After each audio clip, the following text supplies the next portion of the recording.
penyusunan dan cara mempresentasikan materi berbasis IT. Oke. Nah, namun sebelumnya kami semacam angket atau wawancara dengan guru-guru tersebut. Oke. Sejauh mana mereka sudah menguasai media PowerPoint. Ya.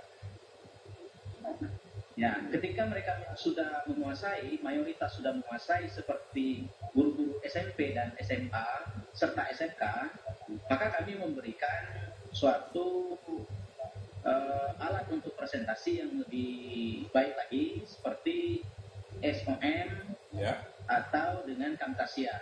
Oke. Tapi kalau belum, kami akan menyisipkan materi tentang PowerPoint. Ya. Itu yang sudah kami lakukan, Pak Pur. Oke. Mohon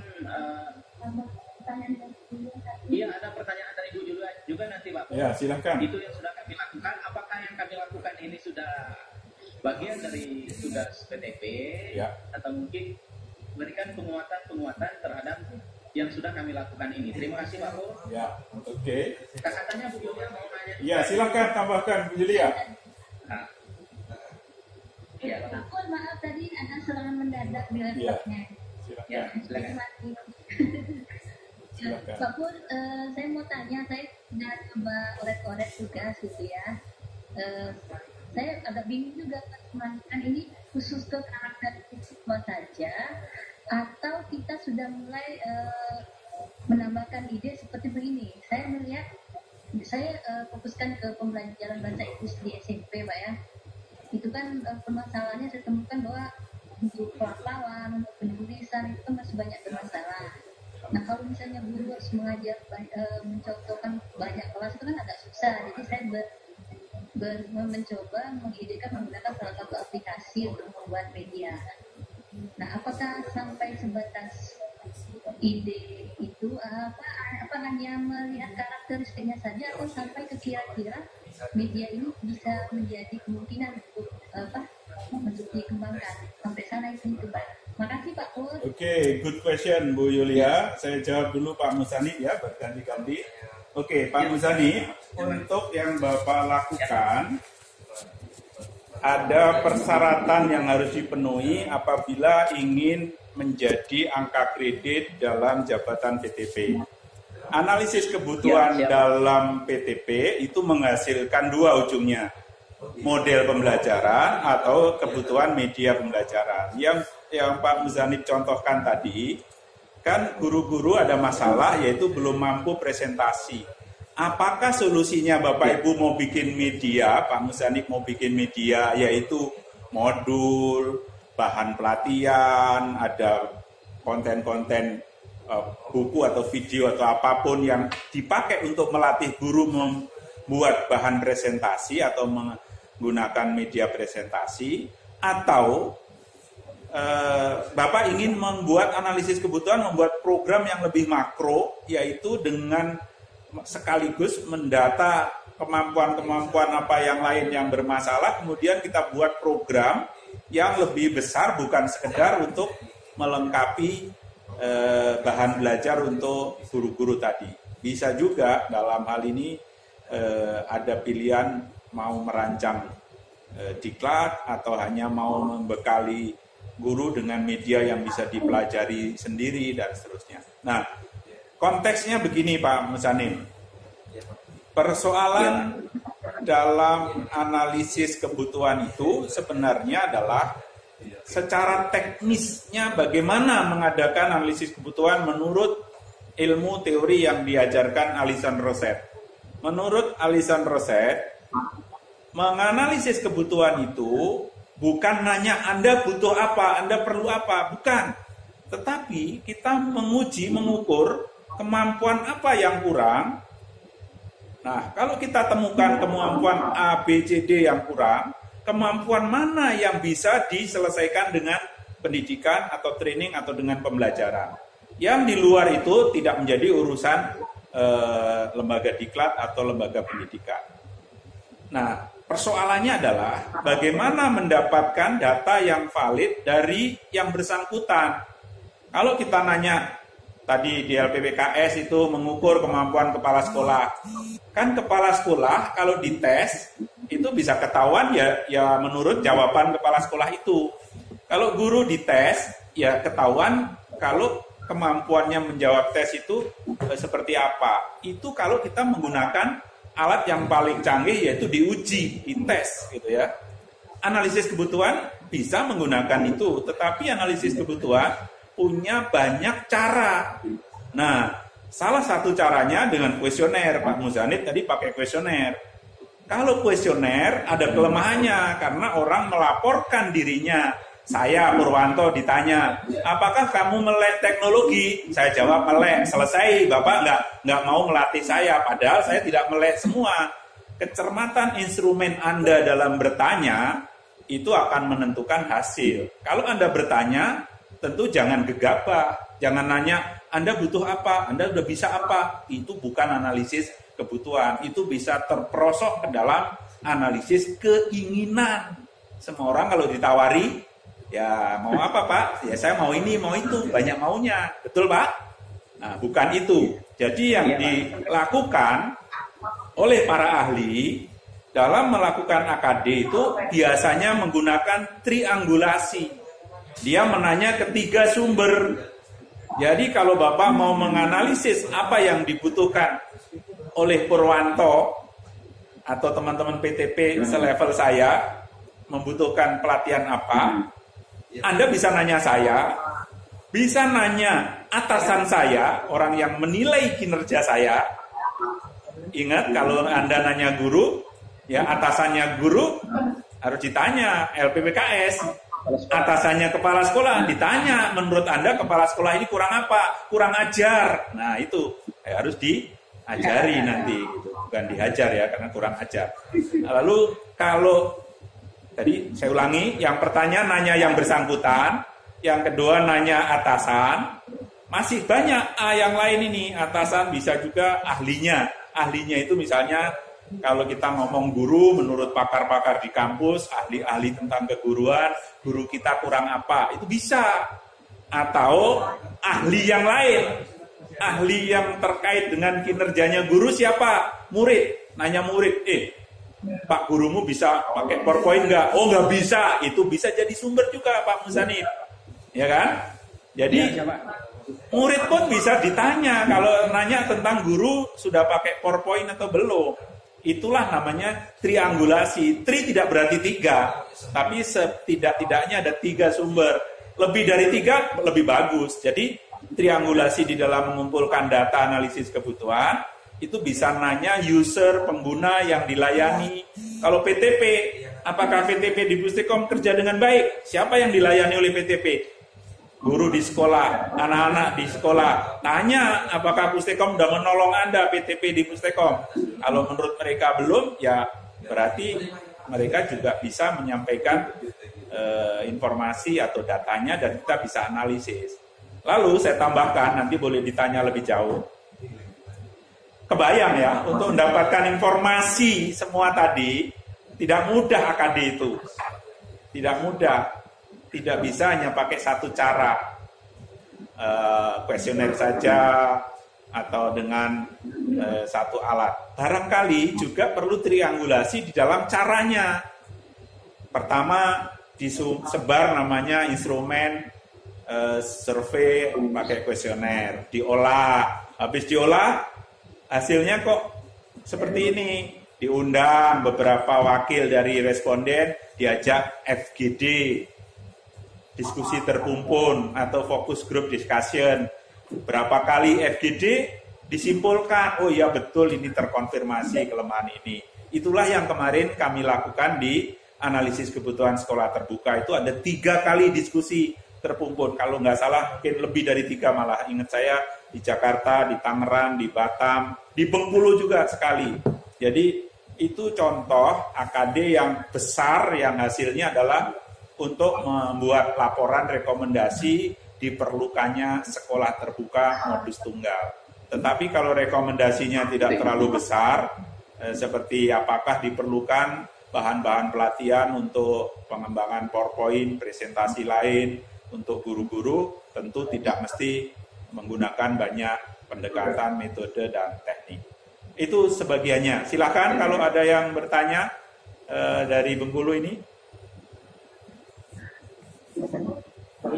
Pak Musanib, sudah jelas? Pak Musanib dulu, sudah jelas? Sudah jelas, Pun. Oke, sekarang pertanyaannya Bu Yulia ya. Ya, saya harus bagi waktu. Pertanyaannya Bu Yulia, bagaimana kalau kita mau mengadakan analis kebutuhan untuk satu mata pelajaran seperti bahasa Inggris ini? Ibu menawarkan mungkin ada solusinya, ada aplikasi yang bagus. Termasuk Duolingo bagus ya Bu. Ibu sudah kenal Duolingo? Ya. Kalau belajar bahasa asing itu sebenarnya saya yakin media seperti audio, video, media yang paling sederhana yang untuk audio pun itu sangat berguna. Kalau ibu mau melakukan kebutuhan seperti itu, sebenarnya basisnya adalah masalah siswa dulu. Kesulitan belajar yang mana dalam belajar bahasa itu? Sesuai tipikal kesulitan gayanya anak-anak. Dia lebih suka dengan gaya belajar mana?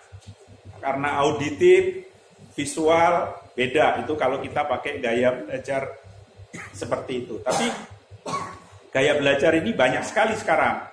Jadi ibu harus melihat persoalan pada learner-nya. Analisis tentang dia suka apa, suka nonton, suka mendengar, dan seterusnya harus ibu kuasai betul. Tapi untuk topiknya, belajar yang mana pakai audio, yang mana pakai video, harus sampai ke sana, Bu. Jadi ibu harus detail dalam analisis kebutuhan untuk bidang studi seperti ini. Detail dalam arti yang ibu rekomendasikan, pakai media apa, audio untuk topik yang mana saja, dan seterusnya. Menggunakan contohnya pun, contoh seperti apa yang divideokan. Itulah analisis kebutuhan untuk model pembelajaran yang sudah spesifik pada bidang-bidang yang sudah jelas kompetensinya dituntut oleh kurikulum. Gimana Bu Yulia? Udah jelas? Ya Pak. Ya, terima kasih. Terima kasih banyak. Maksudnya. Ya, kita bergeser sekarang ke Bu Woro. Bu Woro Pak yang di tengah. Iya. Saya. Silakan Bu. Selamat siang Pak. Bisa dengar? Selamat siang. Selamat siang Pak. Ya. Saya ada 2 pertanyaan. Oke. Yang pertama, saya masih bingung tentang analisis dan studi kelayakan. Apakah analisis dan studi kelayakan itu 2 hal yang berbeda, ataukah merupakan satu rangkaian? Nah, studi kelayakan dilakukan sebelum analisis atau setelahnya? Dia menjadi ataukah dia berdiri sendiri, ataukah menjadi bagian dari langkah analisis atau langkah desain? Itu Pak yang pertama. Saya masih bingung itu. Yang kedua, LPMK Jogja sedang mempunyai kegiatan perpustakaan keliling untuk sebenarnya meningkatkan minat baca atau literasi baca untuk anak-anak sekolah dasar yang agak terpinggir sekolahnya. Oke. Nah, jika kami sebagai PTP ikut serta dalam kegiatan itu, ikut serta mungkin juga akan mengkaji tentang medianya, modelnya, atau kalau aplikasi masih jauh ya Pak ya. Apakah itu masuk dalam ranah ke-PTPN atau tidak? Ya. Terima kasih Pak. Oke. Yang kedua, jawaban saya singkat, masuk Bu, asal Ibu lakukan dengan kriteria yang benar gitu ya. Jadi Ibu membuat model pemanfaatan pustaka keliling itu anaknya polanya bagaimana, yang paling bagus menurut kajian Ibu bisa Ibu lakukan. Jadi bisa untuk pertanyaan nomor 2. Pertanyaan nomor 1, jangan bingung Bu, studi kelayakan dan analisis kebutuhan jelas 2 hal yang berbeda gitu ya. Begini, kalau tadi saya contohkan sekolah terbuka modus tunggal, itu kan dari from zero karena belum ada, ya kan? Itu benar-benar analisis kebutuhan.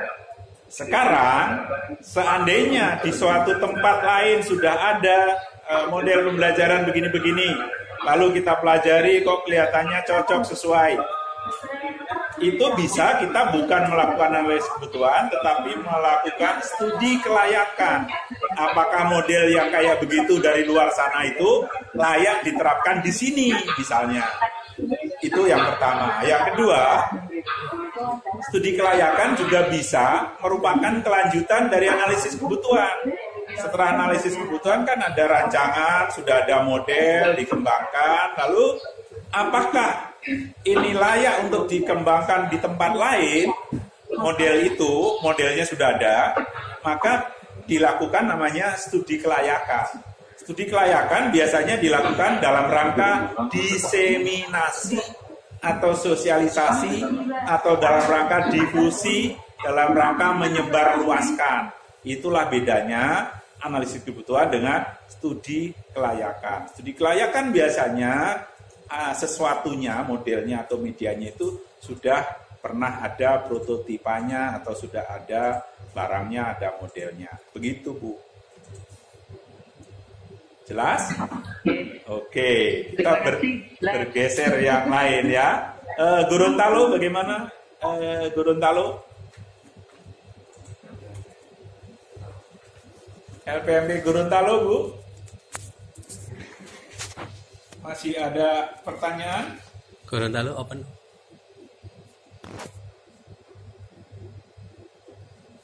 Nggak masuk. Pelatihan tentang pemetaan mutu pendidikan. Ya.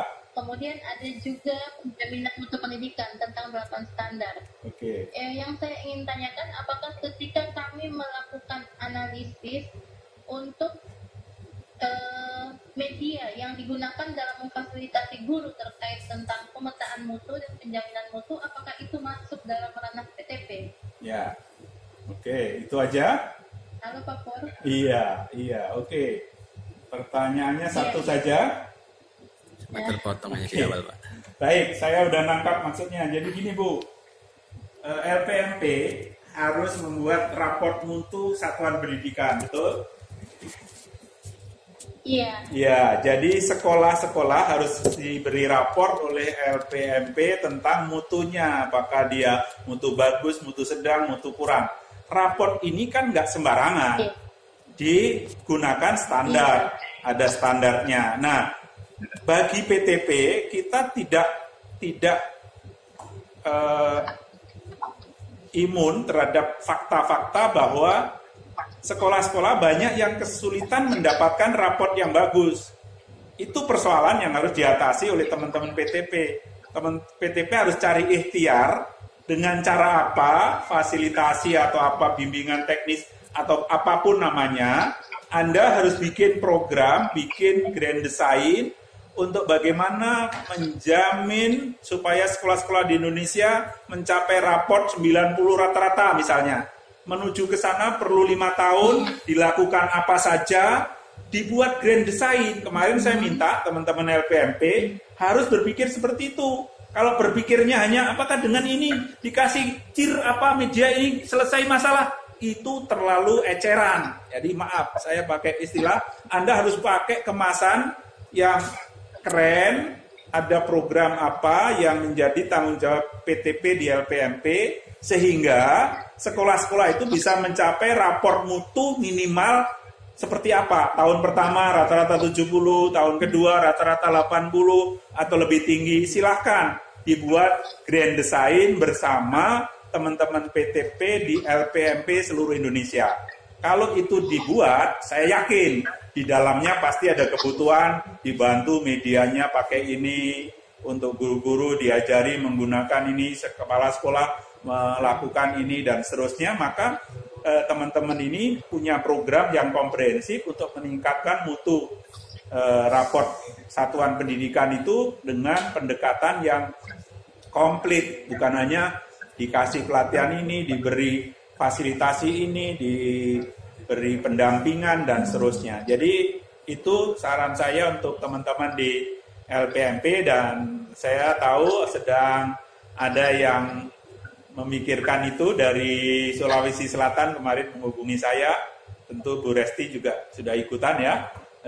Pak Budi dari Surabaya saya harap juga ya dokter-dokternya ada beberapa, itulah yang harus ikut mikirin gitu. Dan saya senang di LPMP sekarang sedang bersama Direktorat Jenderal Dikdasmen sedang menghitung formasi PTP. Kemarin saya telepon beberapa pejabatnya untuk segera dihitung ulang supaya antara LPMP dengan direktorat di atasnya itu berkolaborasi. Di direktorat harusnya juga ada PTP yang jenjang atas, jenjang tinggi, kemudian bersama-sama memikirkan persoalan seperti yang saya katakan tadi. Jangan hanya persoalan remeh-temehnya di lapangan. Begitu Bu ya, setuju? Iya. Ya. Terima kasih. Saya mau beralih ke yang lain, Bu Nova. Sudah lama menunggu, Bu Nova.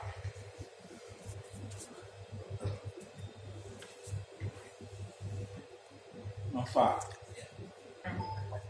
Ya. Ya, silakan. Terima kasih Pak Pur. Ya.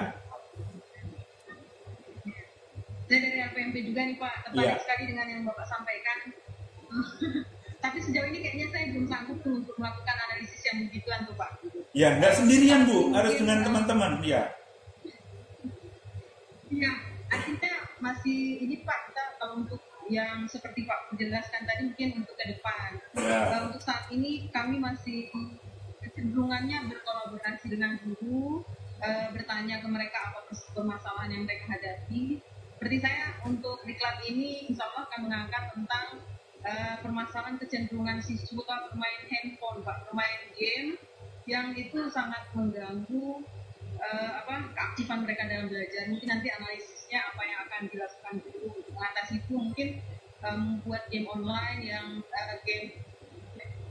yang bisa sedikit mengurangi kecenderungan negatif anak-anak bermain game yang tidak baik itu Pak. Mungkin nanti sampai ke studi kelayakannya juga akan saya ambil tema tentang itu. Apakah sudah cukup gitu Pak Pur atau gimana Pak? Ya, untuk PTP pertama cukup lah ya, tapi jangan hanya seperti itu aja, nanti dikemas, dibingkai di dalam permasalahan yang lebih besar. Ya, nggak apa-apa. Untuk PTP muda apakah belum cukup Pak? Sudah Pak. Kalau muda ya harus berpikir yang modelnya sedikit lah yang lebih besar ya. Jadi jangan hanya persoalan mengatasi yang kecil saja.